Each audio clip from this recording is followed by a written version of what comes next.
skupščini nove KBM so tudi delničarji Nove Ljubljanske banke, med katerimi prevladuje država, potrdili dokapitalizacijo največje slovenske banke.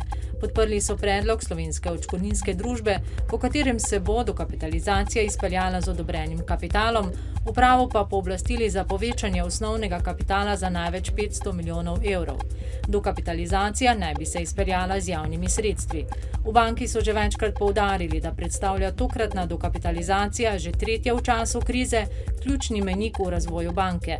Skupaj s prenosom sredstev na slabo banko in prenovo banke naj bi Nova Ljubljanska banka v prihodnje poslovala vzdržno in tako ne bi več potrebovala državne pomoči.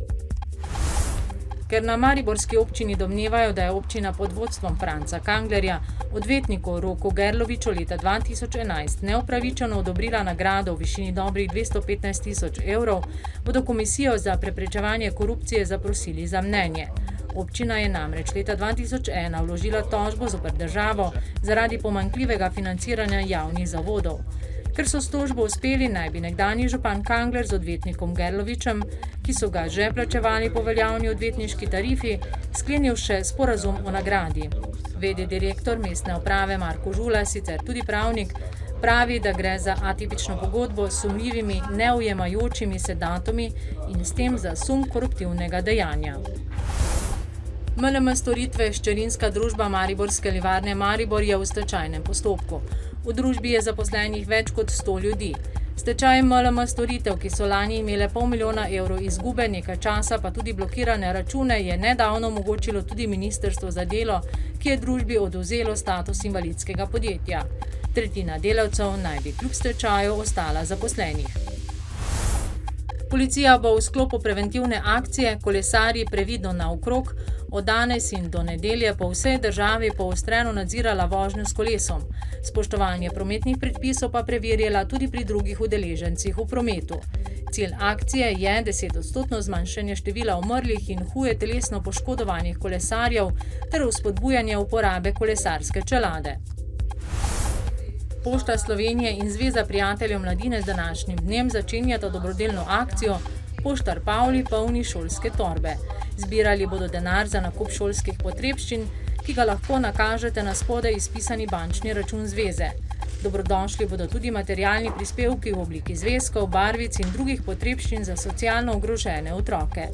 Oddali jih boste lahko v poštnih poslovalnicah Pošte Slovenije, ki je tudi zagotovila šolske izdelke, išče pa še donatorje šolskega programa.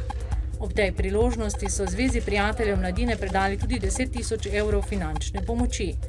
Zbiranje šolskih potrebščin se bo uradno končalo 15. avgusta, denar pa bo mogoče nakazati še do 8. oktobra.